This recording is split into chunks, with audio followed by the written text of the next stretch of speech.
कर्मदंड को भी काट सकता है। अभी तक जिस भी संत व महापुरुष से मिले, उन्होंने यही बताया कि पाप कर्म फल भोगने से ही समाप्त होगा। वो प्रभु कौन है जो पाप कर्म को काट देता है, वो काल के बंधन से छुड़वा देता है। उसका क्या नाम है, पूजा की विधि क्या है? कृपया अवश्य सुनिए जगत गुरु तत्वदर्शी संत रामपाल जी महाराज के अमृत वचन।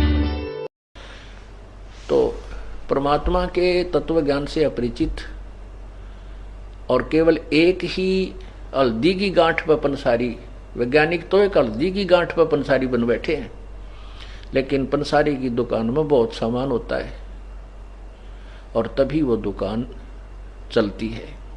तो परमात्मा ने हर तरह की हर प्रकार का हमें जो दिया है, हम उस पर अनुसंधान करके केवल यही सोच बैठते हैं कि बस इतना ही है, नहीं। तो इसलिए हमने परमात्मा की क्रिया में अविश्वास नहीं होना चाहिए। जहां तक वैज्ञानिक बात करते हैं, वो अपने सीधा हीट एंड ट्रायल मेथड से वो भी ठीक बोल रहे हैं, वो गलत नहीं है, लेकिन वो परमात्मा को नकारा करते हैं, ये उनकी महामूर्खता है। बस इतनी सी कहना चाहते। अब उस परमात्मा की कृपा से दास को ये ज्ञान हुआ। अब उस परमेश्वर ने स्वयं ही अपना ज्ञान दिया। वो कैसे यहां आया? वो परमात्मा चारों युगों में आते हैं। सतयुग में सत्सुकृत नाम होता है, त्रेता में उनका मुनिंदर नाम, और द्वापर में करुणा में से, और इसमें कलयुग में वो कबीर नाम से आते हैं। जब वो द्वापर युग में आए थे, उस समय उनका एक शिष्य बना था सुदर्शन, सुपच। सुपच माने हरि, जिसको शेड्यूल कास्ट कहते हैं ऐसे। तो वो सुपच कहते हैं, शेड्यूल कास्ट। सुदर्शन उनका नाम था। तो उस समय वो वाल्मीकि जाति में उत्पन्न हुए थे सुदर्शन जी। और उस समय परमात्मा कबीर जी भी वहां ऐसे ही लीला करके प्रकट हुए थे। और उस समय वो सुदर्शन जी परमात्मा कबीर जी का शिष्य हो गया था। उसके माता पिता ने प्रभु की बात को नहीं स्वीकार किया था। तो सुदर्शन जी ने प्रार्थना की थी, प्रभु मेरे माता पिता बहुत ही अच्छी आत्मा के थे, हे मालिक एक अर्ज आपके दास की, यदि उनको कभी मनुष्य जीवन प्राप्त हो तो अपनी शरण में लेना। परमात्मा ने देखा था कि ये सुदर्शन माँ के माता पिता के मोह में, काल के जाल में फंसेगा, क्योंकि ये मोह भी एक काल की फांसी है। एक दूसरे के प्रति हमारा जो ममता बनी हुई, ये भी काल के फंसाने का एक और रस्सा है। परमात्मा ने सोचा और तो ये निर्मल हो गया, ज्ञान से भी परिचित होगा, लेकिन मोह वाली फांसी इसके अब भी है। तब प्रभु ने कहा कि बेटा तू चिंता मत कर, मैं वचन देता हूं, मैं तेरे प्रॉमिस करता हूं कि तेरे माता पिता को मैं पार करूंगा। फिर वो खुश, वो काल से फिर बिल्कुल हट गया। तब सुदर्शन जी का छुटकारा हुआ। अपने उस प्रॉमिस के आधार पर, अपने वचनबद्ध होने के कारण प्रभु ने सुदर्शन जी के माता पिता, जो पहले वाल्मीकि जाति में थे और फिर द्वापर इस कलयुग के अंदर वो ब्राह्मण और ब्राह्मण घर में जन्म हुआ दोनों का, और दोनों का फिर संयोग हुआ, वो ब्याह हुआ। उसमें ये उनका जन्म हुआ ब्राह्मण कुल में। गौरी शंकर नाम था उस नीरू का, और सरस्वती नाम था नीमा का। गौरी शंकर एक बहुत ही अच्छे नेक व्यक्ति थे और शिव जी के पुजारी थे। शिव जी किसी पुराण की कथा करते थे, किसी को गुमराह नहीं करते थे। जो भी पैसा दान दक्षिणा का आ जाता था, किसी से नहीं मांगते थे, कथा करते थे। कथा के उपलक्ष्य में कोई दान कर जाता था, उसी से अपना खाना पीना भी चलाते थे गृहस्थी, और साथ में जो शेष बच जाता था उसको भंडारे में लगा देते थे। दुरुपयोग नहीं करते थे, जोड़ जोड़ के नहीं रखते थे, या बहका कर किसी से पैसा नहीं लेते थे। जिस कारण से पूरी बनारस में, काशी में उनकी बहुत अच्छी छवि थी। और दूसरे जो नकली ब्राह्मण थे वो स्वार्थी लोग थे, वो उनसे ईर्ष्या करते थे, क्योंकि उनके पास लोग ज्यादा जाते थे और उन स्वार्थियों के पास तो कोई फंसा हुआ जाता था। इस कारण से वो ब्राह्मण लोग, दूसरे जो गुरु लोग थे, ब्राह्मण थे, वो उस गौरी शंकर से ईर्ष्या करते थे। इस बात से मुसलमान भी परिचित थे। मुसलमानों को ये पता लग गया कि गौरी शंकर के साथ कोई भी ब्राह्मण गुरु नहीं है, क्योंकि ये गुरु लोग ही जनता को लड़ाकर मारते हैं, यही उनको गुमराह करते हैं। और ये भोली श्रद्धा जनता गुरुओं के ऊपर इतना विश्वास करते हैं, उनके आदेश से वो ना जाने के कर डालते हैं। तो उनको ये मालूम था कि गौरी शंकर के साथ ये गुरु लोग नहीं हैं और ये अकेले हैं। और मुसलमानों को ये भी पता था कि हिंदू धर्म का प्रचार सबसे ज्यादा यही कर रहा है, भगवान शिव की महिमा जगह जगह बताता है। ऐसा सोचकर उन्होंने उस गौरी शंकर को मुसलमान बनाने का इरादा किया।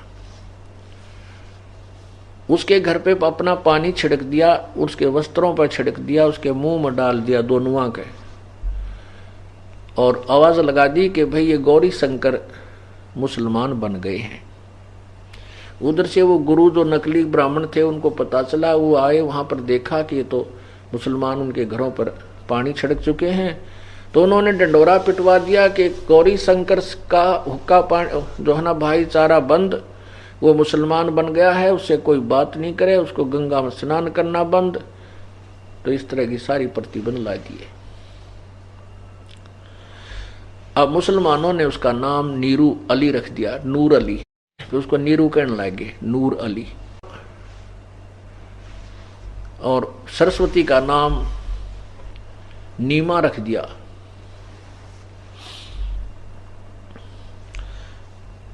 अब पहले वो पैसा जो आता था पूजा का, उससे अपना घर का निर्वाह चलाते थे, घर चलाते थे।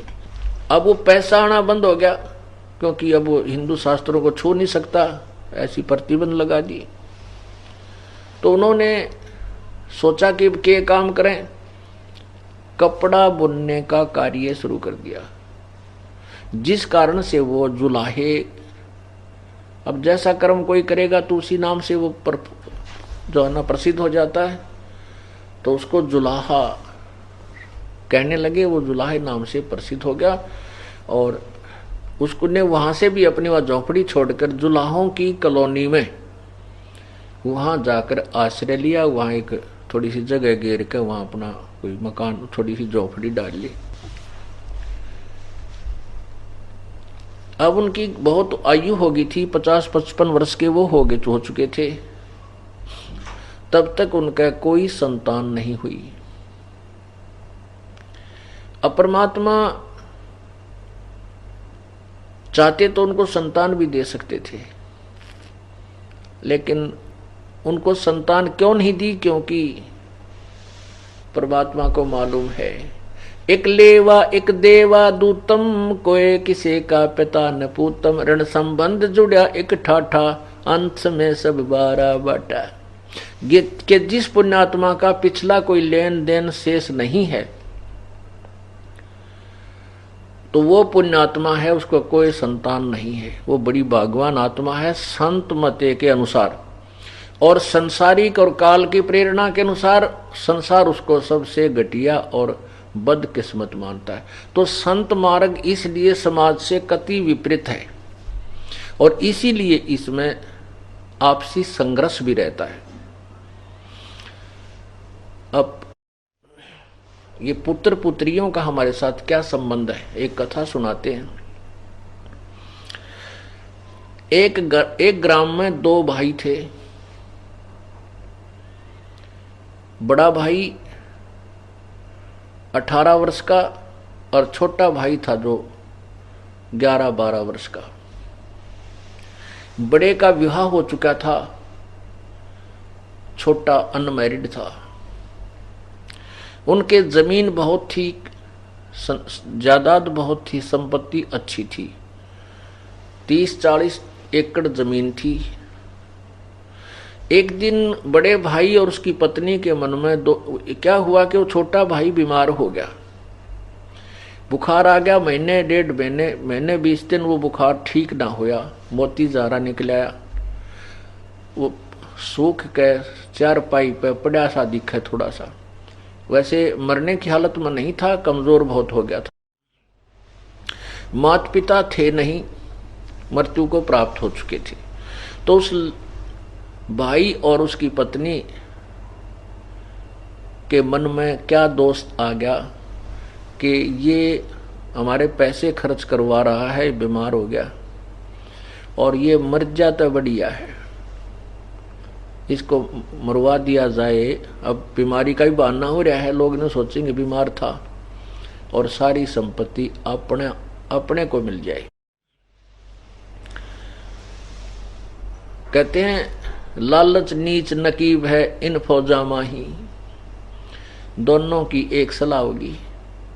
वहां एक वैद्य था, उस वैद्य से मिले जो उसका ट्रीटमेंट कर रहा था। उससे कहा कि तो हम आपको कुछ पैसे दे देंगे, इसको विष दे दे, ये मर जा। तो उसने भी अपने 500-400 रुपये कह दिए, 500 रुपये लूंगा, मैं दे दूंगा विष। वो 500 रुपये उस वैद्य ने लेकर उसको दवाई के रूप में विष दे दिया। वो लड़का मर गया। लड़का मर गया तो कोई बात नहीं, बात खत्म हुई, कोई चर्चा चली नहीं, भी बीमार था। उठा के कुल के लोगों ने अंतिम संस्कार कर दिया। अब वो सारी संपत्ति उनके पास होगी और 1 वर्ष के बाद उनका एक लड़का हो गया, जब तक कोई संतान नहीं थी। अब इकलौता पुत्र और कोई संतान हो ही नहीं। इकलौता पुत्र, उसको खूब खिलावें, बढ़िया आहार करें, करवावें हैं, तो गिने दिनों में वो कुछ ही समय में जवान हो गया। कहने का भाव यह है कि 12, 13, 14 साल का होते ही उसका ब्याह कर दिया। उस लड़के का, अपने बेटे का विवाह कर दिया। विवाह होते ही 6 महीने के बाद, विवाह के 6 महीने के बाद पश्चात वो लड़का बीमार हो गया। वो इतना बीमार हो गया कि उसके पिताजी ने उसके ट्रीटमेंट पर कई हजारों रुपये बर्बाद किए, लगाए। जहां भी जिसने वैद्य बताया वहां गए, महंगे से महंगी दवाई। फिर कहीं झाड़ फूक करने वालों के बारे में बताया, वहां भी गए, लेकिन रोग समाप्त होने का, नष्ट होने का नाम नहीं ले रहा और बीमारी बढ़ती ही जा रही है। दोनों, उस लड़के के माता पिता रो रहे हैं और पैसा भी पानी की तरह बहा रहे हैं और लड़का सूखता जा रहा है, कमजोर, वीक होता जा रहा है। एक दिन दोनों, उसके माता पिता व उसके पास बैठे और बच्चे के मुंह की तरफ देख रहे। उस लड़के ने कहा अपने भाई का नाम लेकर के, भाई साहब मेरी बात सुन ले। अपने पिता को, उस लड़के ने अपने पिता से कहा कि भाई साहब मेरी आखिरी वचन सुन ले। अब उनको ये पक्का हो गया कि लड़का तो मरेगा, जब हमें पहचान नहीं रहा, मुझे भाई कह रहा है बाप को। तो उसका पिताजी कहने लगा, बेटा मैं भाई नहीं तेरा पिताजी हूं। बोला ना, तू मेरा बाप है। बाप नहीं है, तू मेरा भाई है। तो वो कहता, नहीं बेटा तू पहचान नहीं रहा, मैं तेरा बाप हूं ना, तू मेरा भाई है। सुन ले मेरी बात कि मैं तेरा वो छोटा भाई था जिसको तूने विष देकर मरवाया और कहा भाई साहब मेरा और तेरा हिसाब बराबर हो लिया, अब केवल लकड़ियां का और कफन का पैसा शेष रहता है, मैं तेरा मांगता रह गया। अब उसमें क्या किया कि उसने उस बच्चे के इलाज पर आधी जमीन भी बेच डाली।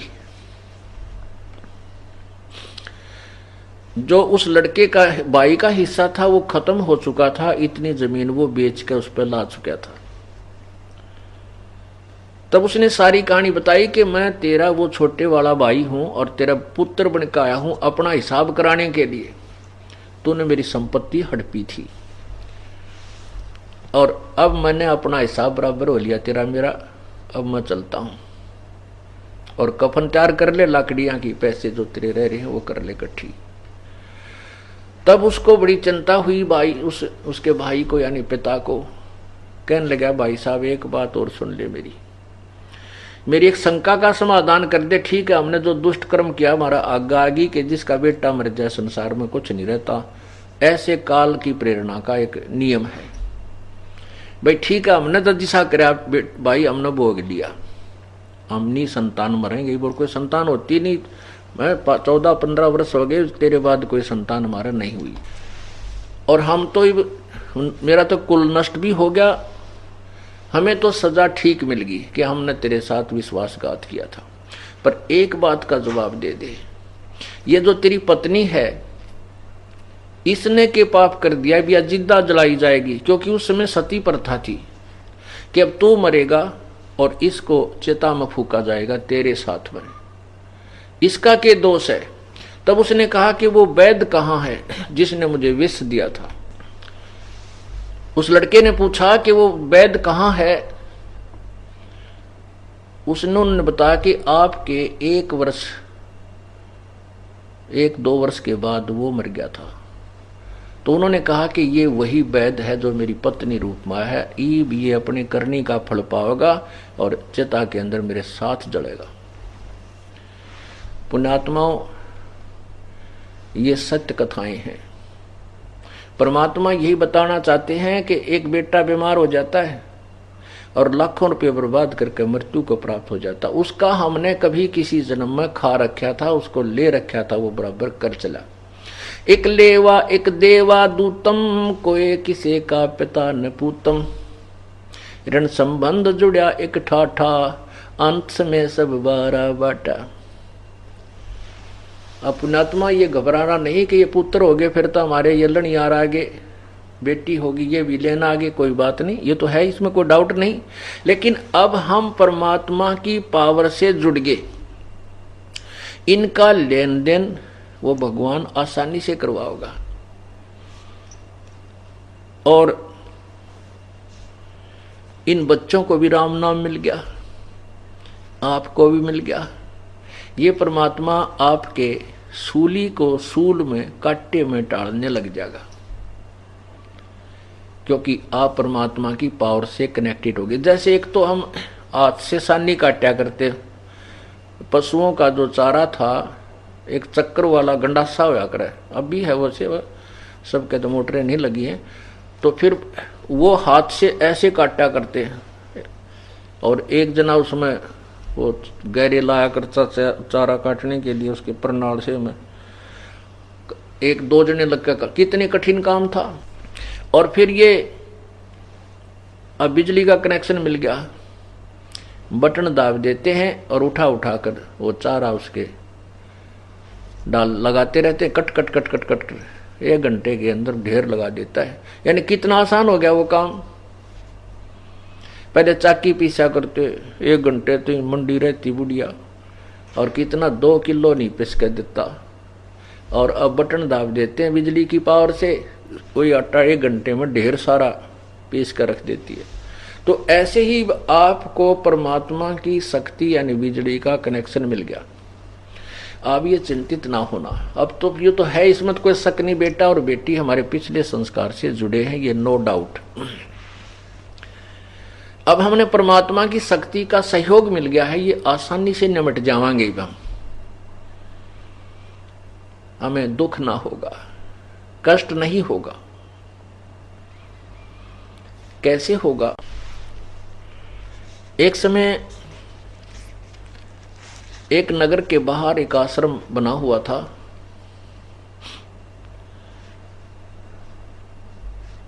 और उस आश्रम में एक संत आता था। वहां महीना 1.5 महीना 2 महीने वो रुकता था, फिर अपने दूसरे आश्रम में चला जाता था। जब वो संत उस ग्राम के आश्रम में आता था जो गांव से थोड़ी सी दूरी पर था, जैसे ये बरवाला से सतलोक आश्रम इतनी दूरी पर वो था, वहां बहुत से भगतजन उनके शिष्य थे। जब संत जी वहां रहने के लिए कुछ दिन आते थे, सटे करते थे, सत्संग सुनाया करते थे, तो उस समय उस गांव के जो शिष्य थे, अनुयायी थे, भगत थे, उन्होंने अपना एक नियम बना रखा था कि एक दिन का भोजन एक व्यक्ति एक दिन का भोजन कराएगा, घर से बनाकर ले जाएगा, और महात्मा जी को और उसके साथ जो 2, 4, 10 शिष्य रहते थे उनको, उनका सबका भोजन वो एक ही घर से जाता था। तो ऐसे वो प्रतिदिन प्रत्येक का नंबर बंधा हुआ था। एक दिन एक भक्तमती बहन का नंबर था, और उस दिन उसका दूध फट गया। अब एक संत जी आते थे 6 महीने में, 1 वर्ष में, और उस दिन 1 दिन 2 दिन उनके वहां रहते हुए 1 या 2 दिन टर्न आती थी, 1 या 2 दिन टर्न आती थी। तो उसमें हर एक व्यक्ति, प्रत्येक श्रद्धालु बढ़िया से बढ़िया भोजन बनाकर, बढ़िया से बढ़िया भोजन बनाने की चेष्टा करता था। तो खीर का भोजन सबसे उत्तम समझते हैं, तो खीर जरूर अवश्य बना के ले जाया करते थे। तो उसने खीर बनानी थी, उधर से उसका दूध फट गया, तो बड़ी चिंतित हुई। उसके एक बिल्कुल ही साथ में एक पड़ोसन ग्वांडन थी, वो विधवा थी, उसका इकलौता पुत्र था। उस बहन जो शिष्या थी भगत संत की, उस भगतमती ने जाक सोचा कि इस पड़ोसन के दूध है, गाय दूध देती है या भैंस जो भी, और इससे दूध उधारा ले लेती हूं, इसको शाम को दे दूंगी। तो उसके पास गई कि बहन, कुशल मंगल पूछा। कुशल मंगल, क्योंकि किसी से कोई आइटम मांगने जाता है इंसान पहले भूमिका बनाता है। उस बहन ने जाकर के, उस भगतमती ने जाकर के उस बहन से कहा कि बहन कुशल है, बच्चे क्या कर रहे हैं। ये बात सुनकर वो विधवा बहन रोने लगी, बहुत बुरी तरह रोई। कहने लगी, बेबे बहन, मेरे से दुखी इस संसार में कोई स्त्री नहीं है, कोई औरत नहीं है। पहले तो पति की मृत्यु हुई, वो पहाड़ टूटा दुख का, और ये बच्चा अकेला मेरा एक पुत्र है।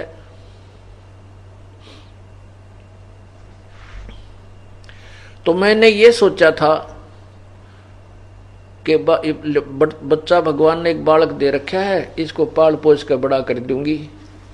इस उद्देश्य से मैंने दूसरी शादी भी नहीं कराई, और ना ही किसी कर्तव्य में मैं पीछे रही, यानी बच्चे को बहुत पिता वाला प्यार भी दिया मैंने। इसने जो भी मेरे से मांगा वो वस्तु जितनी संभव थी मैं इसको देती रही, और ये भी इसके कारण ये बिगड़ गया, जवान हो गया, अब घर से बाहर चला जाता है, मेरी एक बात नहीं मानता, ना बताइए रात ने किस टाइम आकर पड़ा है, और क्यों कहती हूँ तो जवान बेटा है, डर लगे कदे ऊक चूक ना कर जा, उल्टा बोलता है, कति कहे कि नहीं मानता, आज्ञा का पालन नहीं करता। सारी रात उसके दरवाजे की तरफ देखती रहती हूँ, भगवान कोई ऊक चूक ना हो जा, और ये निकम्मा शराब पीने लग गया। न्यू कहकर वह बहुत रोई।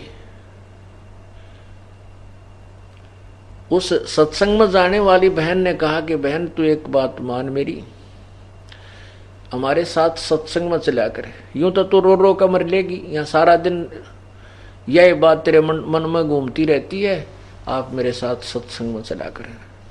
वहां जाने से संत के आशीर्वाद से और वहां भक्तों से मिलेगी, बहन बेटियों से मिलेगी, तेरा मन कुछ परिवर्तन आएगा।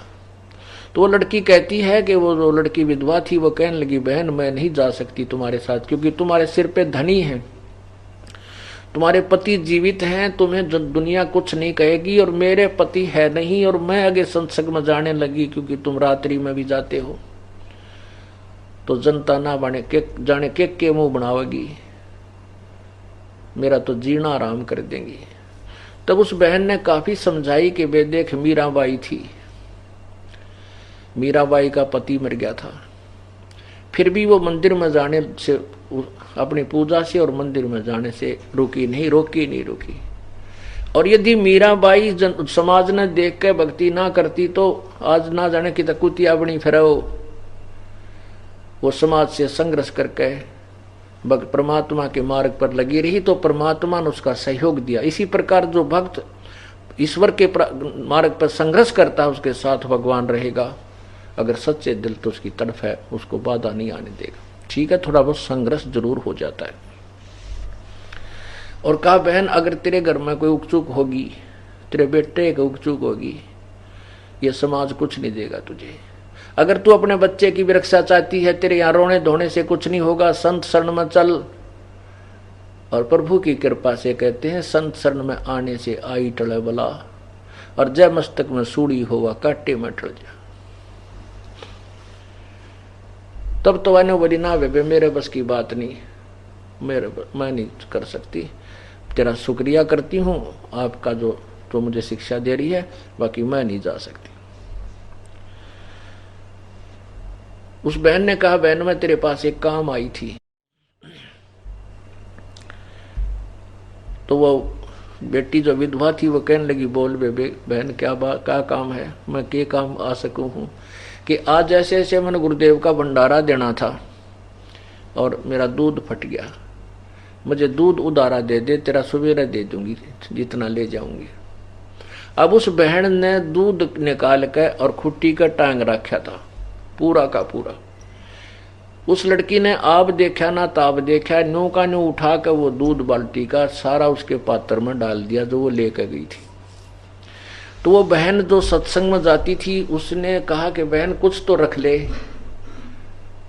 ले, तू सारा डाल दिया। न्यू बोली, बहन मेरे जैसी पापात्मा औरतें कुछ कर नहीं सकती, हो सकता महापुरुषों के मुंह पड़े मेरा भी उद्धार हो जाएगा, आज नहीं रखती मैं इतना भी। वो सारा ही दे दिया। अब वो बहन जो सत्संग में जाती थी वो सोचने पर विवश होगी कि अगर मेरे भी कोई मांगने आ जा दूध, सारा तो मैं भी कौन दूं, थोड़ा बहुत दे दूं, 1-2 गिलास, 2-4 लोटे, 2-4 किलो, सारा नहीं दिया जा सकता। ये तो पुण्य आत्मा है, कुर्बान आत्मा है, ये तो सचमुच हंस है, परंतु ज्ञान बिना दुख पारी है। यह सोचती सोचती वह सत्संग में आएगी, सतगुरु के पास, वह संतों के पास चलेगी। क्योंकि परमात्मा कबीर जी जब आते हैं अपनी आत्माओं को कुछ भक्ति मार्ग पर लगाए रखने के लिए, वो ऐसे गुप्त आते हैं। वो ना तो अपना यथार्थ नाम बताते हैं, ना ठिकाना बताते हैं, और कहते हैं भाई मैं 6 महीने वहाँ, मैंने 200-400 किलोमीटर दूर बता दी, वहाँ मेरा आश्रम है, वहाँ रहता हूँ। फिर 500 और किलोमीटर दूर बताते, फिर वहाँ रहता हूँ। वह कौन जा, पहले पुराने समय में कोई कन्वेंस साधन थे कोई ना कोई ऐसा टेलीफोन सिस्टम था, पूछ पाछ लें कित के रहे संत। तो ऐसे परमात्मा कल्याण करते फिरा करते थे। तो वो बहन जो सत्संग में जाती थी जिसका दूध फट गया था, वो बहुत विचार करती और संत का वो भोजन बना के लेगी, और मन में न्यू रख जाए वो बहन सत्संग में आ जाए तो उसका तो उद्धार होया पड़ा है। घनी अच्छी आत्मा है, बहुत पुण्य आत्मा है। अब पुण्यात्माओं ऐसे पुण्य स्वरूप होता है। अब बहाना बना, उस पुण्यात्मा का भोजन परमात्मा तक पहुंचा, उसका अन्न यानी उसका दूध भगवान को भोग लगा, संत भक्तात्माओं ने भी खाया, उससे उसका पुण्य कर्म जुड़ गया परमात्मा से, उसका लिंक रस्सा बंध गया उसके गले में माले काला। उस ऐसे धीरे धीरे उस बहन ने सोचा, प्रेरणा दी परमात्मा ने, उस सत्संग में जाने वाली बहन ने सोचा कि आज इस बहन के पास फिर चलती हूँ, वहां जावे 1 घंटा बैठ के माल्य की चर्चा सुनावे। धीरे धीरे 2-3 दिन के बाद उस बहन का मन परिवर्तन हो गया जो विधवा थी।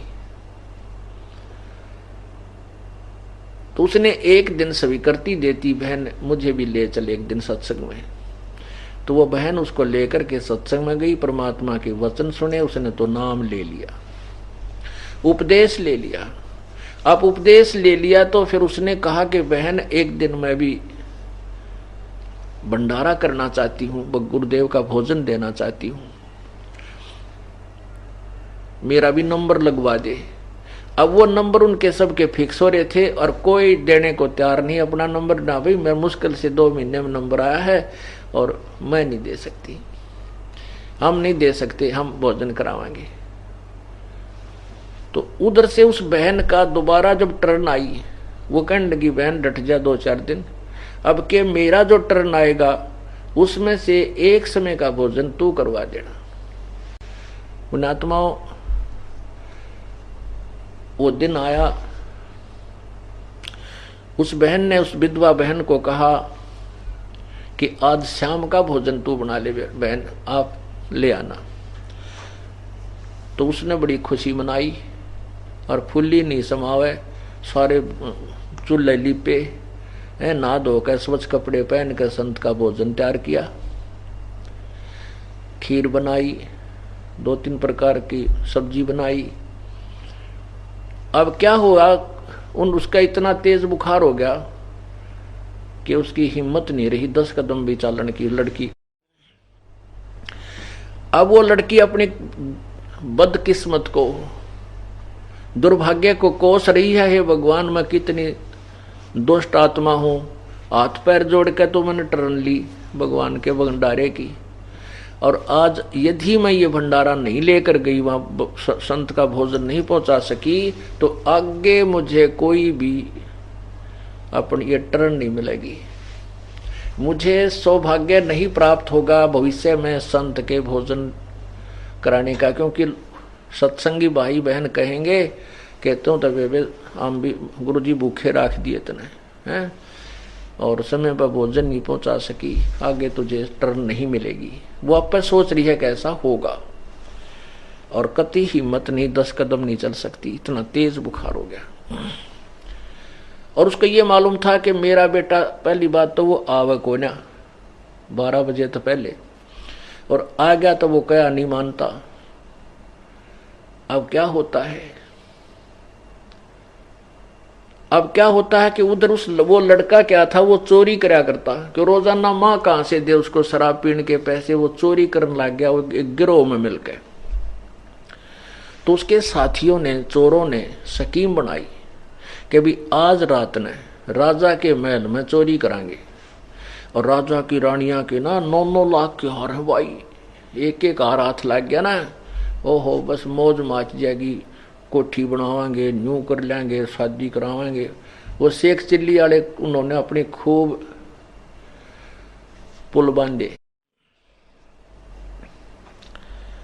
तो उन्होंने सकी अपना प्रोग्राम तय कर लिया कि रात ने 12 बजे वहां मंदिर में आ जाना, और वहां 12 बजे के बाद फिर चोरी करने इकट्ठे चलेंगे। अब वो लड़का, इसलिए वो जल्दी आ गया, खाना खुना खा लूं और फिर रात ने वहां चलना है। वो लड़का आ गया शाम को वक़्त से।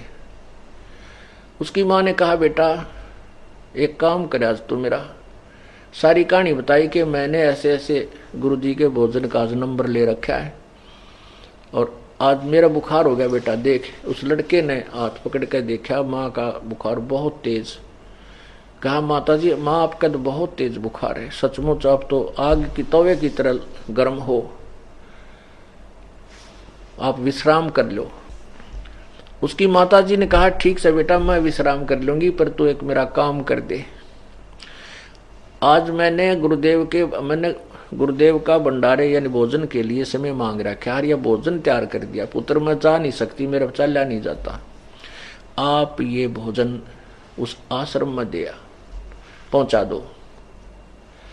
अब वो लड़के ने सोचा 7 बज गए, 7 शाम के 7:30 बज रहे, गर्मियों के दिन थे, 7:30 8, और जाऊंगा वहां मन मानो 1 घंटा लग गए, 2 घंटे लग जाए, और कहीं ऐसा ना हो कि मैं उस चोरी वाले गिरोह में, चोरी वाले जो रात्रि के प्रोग्राम तक जो है ना वंचित ना रह जाऊं। इस बात से वो कहने लगा मैं ना जाता। उसकी माँ बोली बेटा आज मेरा यू काम कर दे, तेने जिंदगी में काम नहीं कहूंगी, आज मेरा यू कार्य कर दे बेटा, तेरा हाथ जोड़ू मैं। पर वो ना माना नाड़ी ने, बोले ना मैं ना जाता। और उसको उल्टा माँ को कहता है कि माँ तुम वहां मत जाया कर सत्संग में, दुनिया भर ना के कह तेरे बारे में मैंने बहुत ऊंची नीची सुननी पड़ती है। वो दुष्ट आत्मा स्वयं चोरी करे, दारू पी, और माँ ने जो सत्संग में जाओ उसको लाना दे, तो वह माँ बहुत बुरी तरह रोने लगेगी। ये भगवान इस जीवन का अभी सोचा था कि शायद ये जीवन अब सफल होने की तरफ चल रहा है, मालिक कि मैं इतनी निर्भाग औरत हूं, आज के बाद मेरा सत्संग में जाना भी नहीं बनेगा, क्योंकि मैं के मुंह दिखाऊंगी वहां जाकर के, कैसे जा सकूंगी। ऐसे सोच कर बहुत बुरी तरह रोने लगी। तो लड़के ने फिर दया आ गई कि माँ तो बहुत बुरी तरह रो रही है, हिसाब लाया जल्दी जल्दी जाकर दे आऊंगा, 2 घंटे लग जाएंगे, गणे गणे 8 बजे हैं, 10 बजे तक आ लूंगा। तो कहने लगा ला माँ दे, क्यों रोए है, मत रो, मैं पहुंचा देता हूँ आपका ये भोजन। उन्हें बांध कर दर रखा था, वो पकड़ा दिया, अगले बेटा तेरा बुलाओ ले जाए इसने। तो वो संत के वहां आश्रम में पहुंचा, और उससे पहले वो बहन जाती थी ना, गुरुजी का आगे का प्रार्थना करा करती है, हे गुरुदेव, हे महाराज जी, मेरे बेटे ने शरण में ले लो। सो संत कहा करते, गुरुजी परमात्मा कहते थे बेटा आप लगी रहो, आपके लगे रहने से जो पुण्य प्रवेश होंगे आपके घर में, बच्चे की बुद्धि भी भगवान बदल देगा। तो वह लड़की इसी उद्देश्य से बार बार प्रार्थना करती थी, प्रतिदिन एक ही रट ला रखी थी। अब उस दिन देखा कि वो ही लड़का उसी बहन का, रामो का, रोटी खाना लेकर आया है। तो वहां सेवा करदार और बहन बेटी जो जाते थे भक्त, उन्होंने गुरुदेव से कहा गुरुजी आज तो वो रामो वाला लड़का आ गया, आपने बड़ी दया करी। हे परमात्मा, बेचारी बहुत दुखी थी, गढ़ा निकम्मा बालक था, बिगड़ रहा था, कति शराब पीवे और माँ का क्या नहीं मानना था। आज तो आपकी रजा होगी, ये आपका भोजन लेकर आया है। तो महात्मा ने सोचा वे भगवान तले सुनता ही है कभी ना कभी, जो सच्चे दिल से पुकार करता। अब उन्होंने पूछा भाई महाराज जी कहाँ हैं?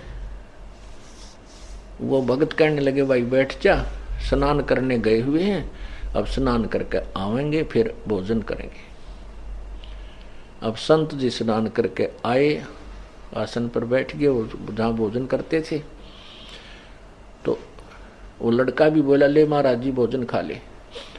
उस जो भगत थे उन्होंने उस लेकर उस लड़के से थाली में मालिक संत के सामने परोस दिया। संत जी ने सोचा वह बेटी बहुत दुखी है, इस बच्चे ते थोड़ी सी देर इस बालक ने समझा दूं, इसको कुछ ज्ञान दे दूं, बस ये तो रुकेगा नहीं, क्योंकि इसकी जल्दी जाने की नीयत है।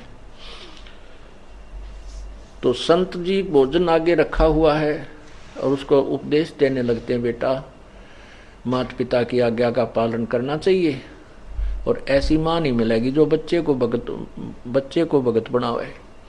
और बेटा शराब पीना बहुत पाप है, शराब में ये अवगुण होते हैं, ऐसा होता है, भगवान की भक्ति ना करने से इतने कष्ट आते हैं।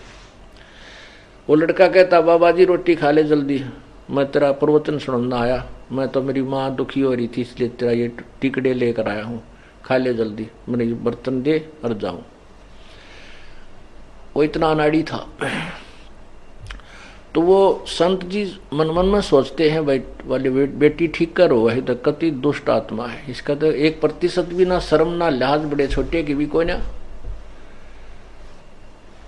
तो संत जी अपना रोटी खान लागे के माथा मारो डांगर गेला। तो उसने संत जी ने खाना खा लिया। खाना खाने के बाद कहने लगे भाई बर्तन साफ कर दो और इस बच्चे ने दे दो, वो जो दूसरे सेवक वहां रहते थे।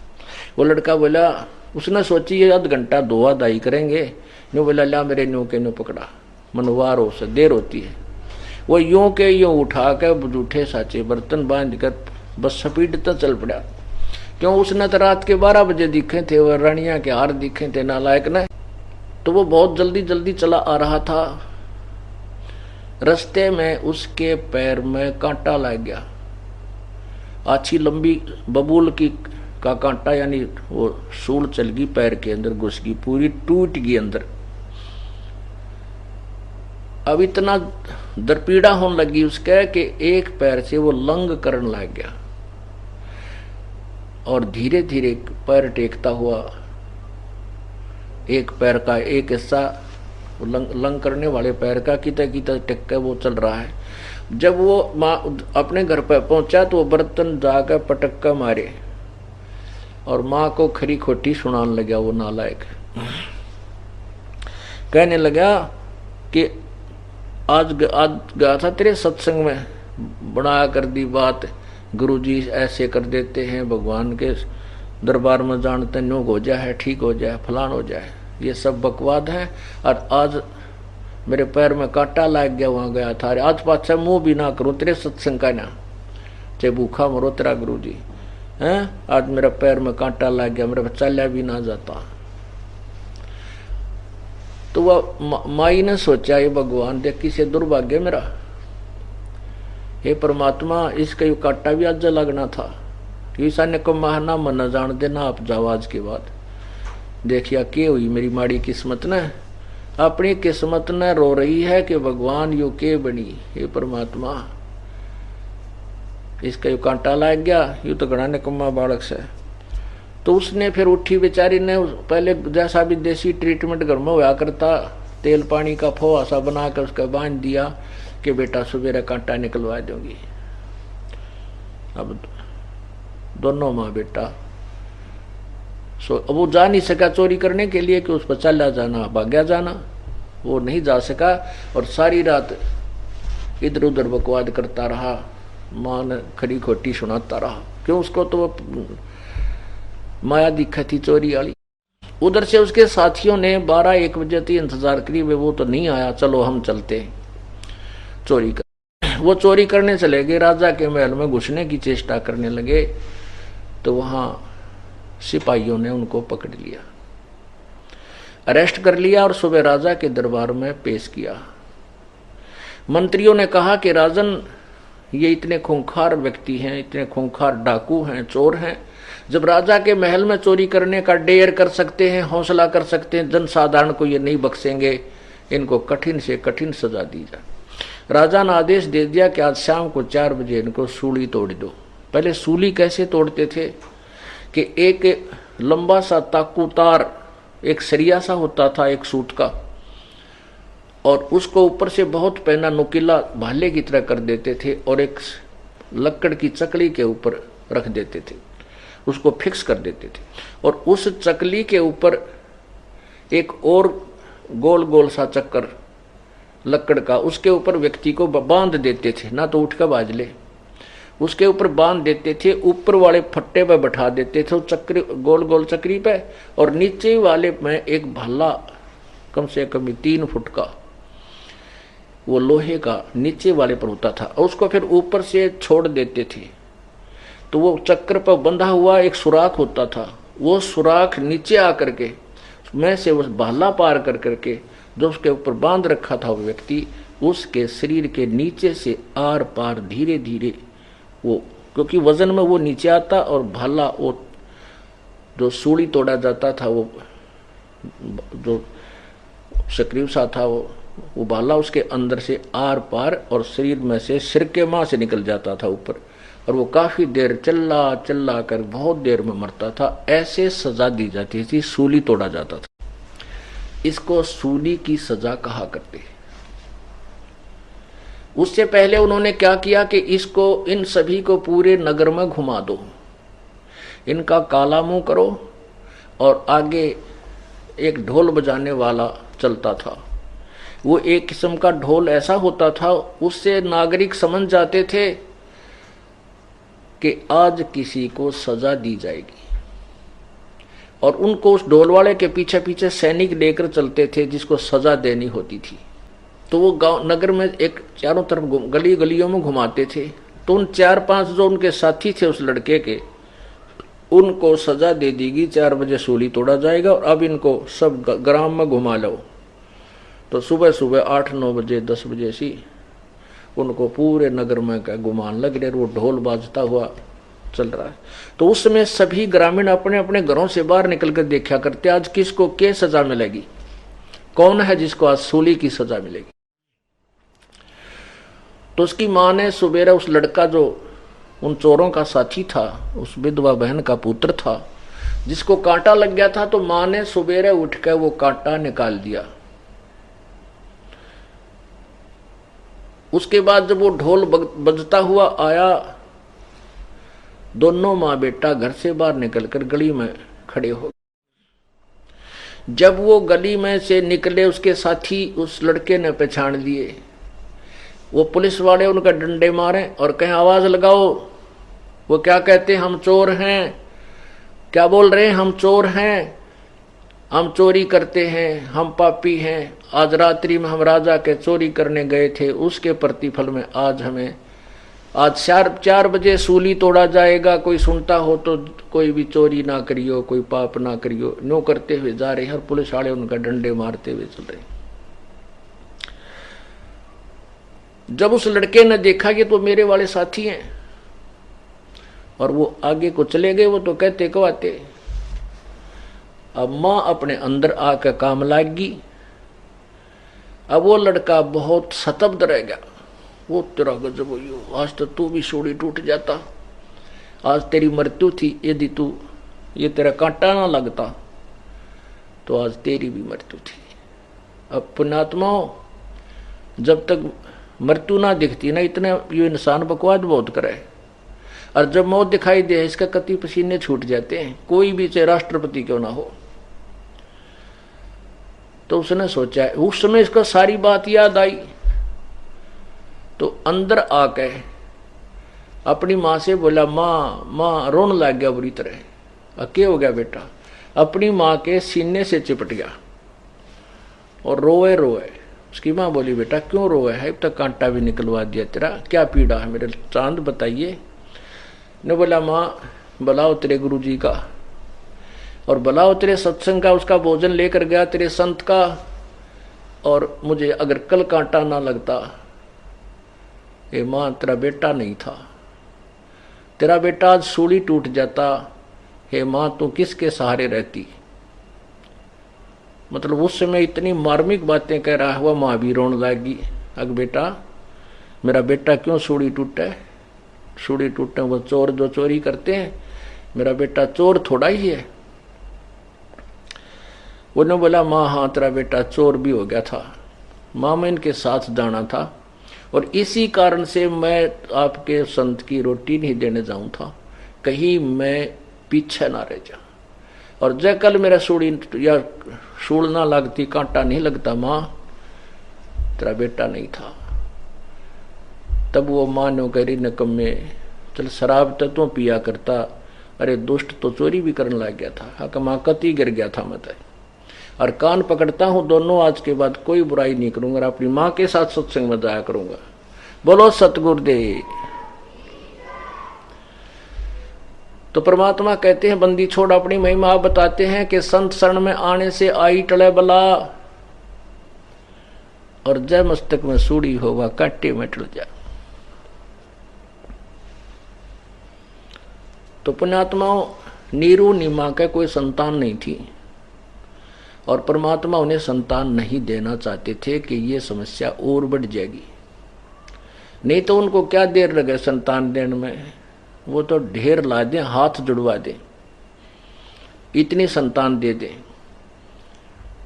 तो परमात्मा ने उनको संतान नहीं दी, स्वयं ही संतान रूप में वहां लहर तारा तालाब में कमल के फूल पर प्रकट हो गए, एक नवजात शिशु का रूप धारण करके।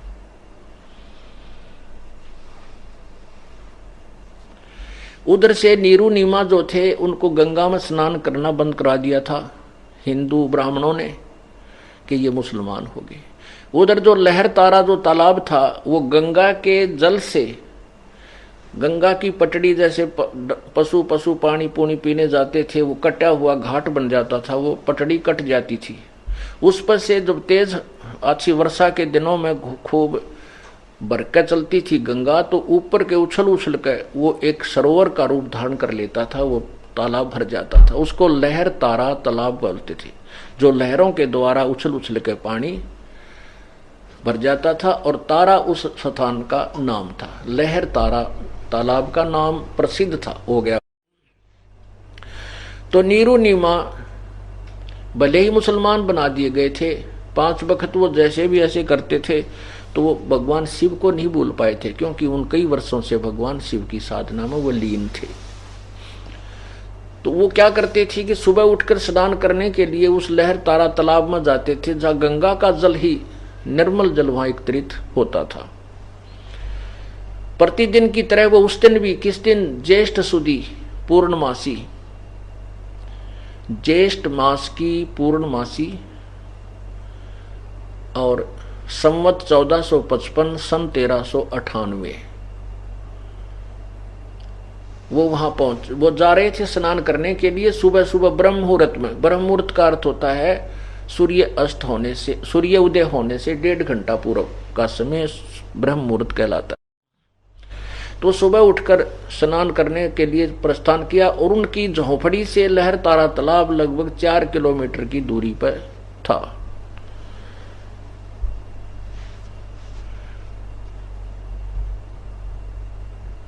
लहर तारा अब भी विद्यमान है। ये दास और बहुत से हमारे साथ संगत उसको देख कर आए हैं।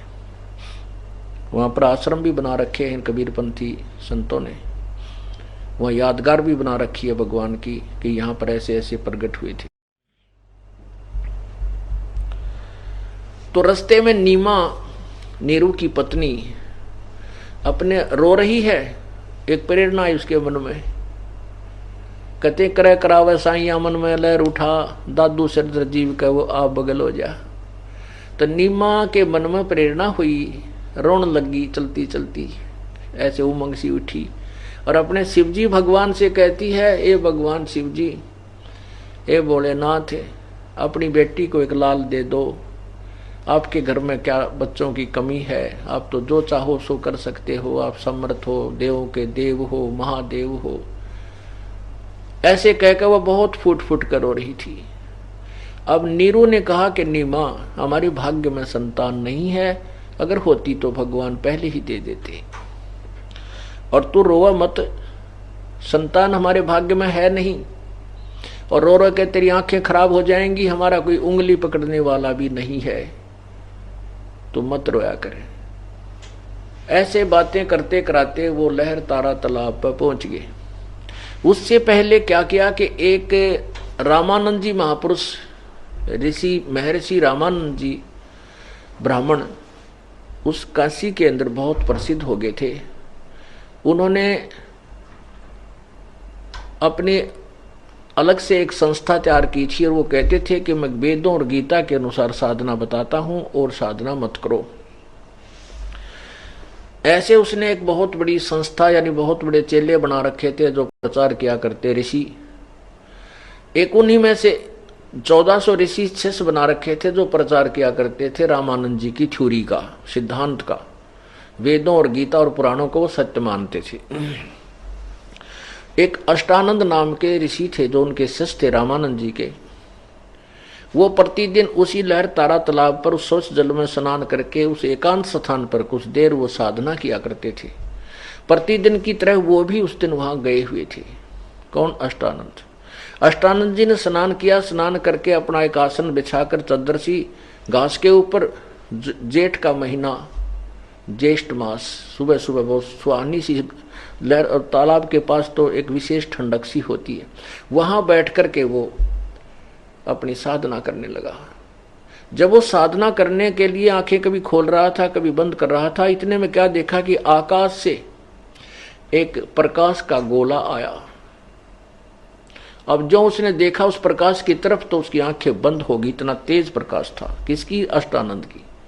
जब उसकी आंखें बंद हुई, जैसे हम सूर्य की तरफ देखते हैं एकदम, फिर आंखें बंद करते हैं तो सूर्य का वैसे तो प्रकाश दिखाई देता सूर्य, लेकिन वो जब आंखें बंद करते हैं वो चमका लगता है आंखों में, तो केवल सूर्य का गोल आकार दिखाई देता है। ऐसे जब उसने वो प्रकाश का देखा, प्रकाश को नहीं देख सका, उसने गोला सा नजर आया, आंखें बंद की, होगी उसकी आंखें बंद। बंद होते उसने क्या देखा कि उसमें नवजात शिशु का रूप है, आंखों में अंदर एक बच्चे की शक्ल, बच्चे का आकार का वो प्रकाश, उस बच्चे के ऊपर वो प्रकाश था, सूर्य के ऊपर प्रकाश होता है, तो अंदर से उसका अलग रूप दिखता है। फिर दोबारा आंखें खोली तो वो प्रकाश एक कमल के फूल पर सिमट गया और अष्टानंद जी को आंखों के सामने एक बालक दिखाई दे रहा। अब उसको वो लहर तारा तालाब के ऊपर बालक नहीं दिख रहा, उसने तो चमकिया जो उस परमात्मा के शरीर पर जो तेज था, उस तेज से उसकी आंखें चुंधी आ गई, बंद होगी। बंद होते ही बच्चे का आकार उसको अपनी आंखों में नजर आ रहा था। तो उसने सोचा ये क्या चमत्कार हुआ, मेरी भक्ति का चमत्कार है या कोई मेरी भ्रमणा है। उसने साधना भी त्याग दी कि गुरु जी से पूछता हूं आज जाकर के ये क्या कहानी है। वो तो आ गया रामानंद जी के पास। रामानंद जी से पूछा कि हे गुरुदेव, आज मैंने ऐसे ऐसे साधना समय में एक प्रकाश देखा, उस प्रकाश को जो मेरी आंखें नहीं सहन कर सकी तो उसमें एक बालक रूप दिखाई दिया जो मैंने आंखें बंद की, और फिर वो प्रकाश लहर तारा तालाब के पता नहीं किस कोने में खत्म सा होता दिखा मुझे। हे गुरुदेव, ये मेरी भक्ति की कोई उपलब्धि है या मेरी कोई भ्रमणा भटकना है, ये मेरा कोई भ्रम है। रामानंद जी ने कहा कि ये न तो तेरी उपलब्धि कोई भक्ति की है न तेरा भ्रम है। ये ऐसा क्यों होता है कि जब ऊपर के लोगों से कोई अवतार उत्पन्न होते प्रकट होते हैं उस समय ये ऐसा करिश्मा होता है, ऐसे लक्षण तब होते हैं। और कोई ऊपर के लोक से कोई अवतार, कोई अच्छा परम सिद्ध पुरुष आया है और किसी माँ के पेट में गर्भ में वो वास करेगा और उत्पन्न होगा, अपनी कोई भक्ति साधना सिद्धि लेकर आया है या कुछ काम करेगा।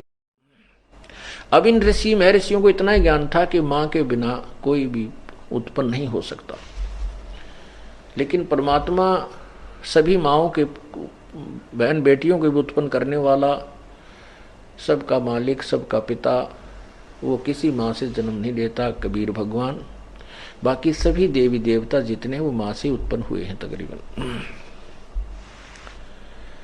उधर से नीरू नीमा वहां पहुंच गए तालाब पर।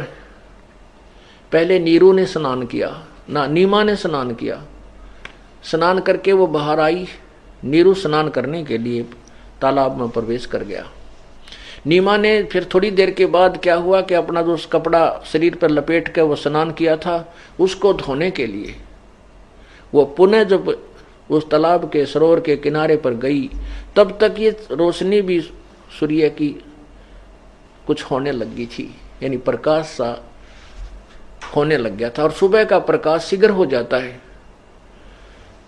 जब वो स्नान करके आई तब तक तो इतना अंधेरा सा था। जब वो दोबारा 10-20 मिनट में कपड़ा धोने के लिए वापस गई और नीरू अपने हाथ से पानी छड़क छड़क कर नहा रहा था और इतने पानी में सरोवर में प्रवेश था, यानी छाती तक पानी में प्रवेश था लगभग।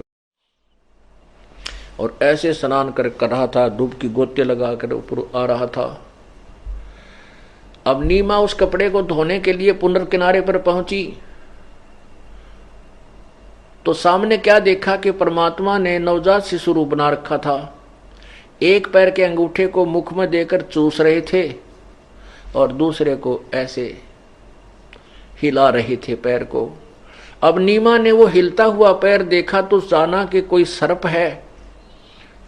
है और ये ऐसे करता हुआ अपने फन को हिला रहा है और कहीं मेरे पति को ना डस ले। इस दृष्टिकोण से, इस डर से उसने ध्यान से देखा तो क्या देखती है कि वो सर्प नहीं है, वो तो एक नवजात शिशु कमल के फूल पर लेटा हुआ है।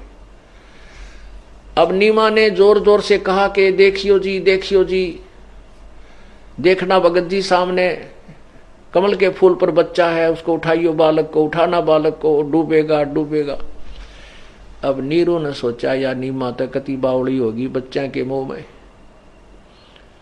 अब वो ऐसे स्नान करता कहता है, नीमा तेरे को मैंने बहुत बार कहा है तू पागल हो चुकी है, तुझे अब जल में भी बच्चे दिखने लगे, अब तुझे सरोवर में भी बालक दिखाई देने लगे, तू दिखा मेंटल होएगी।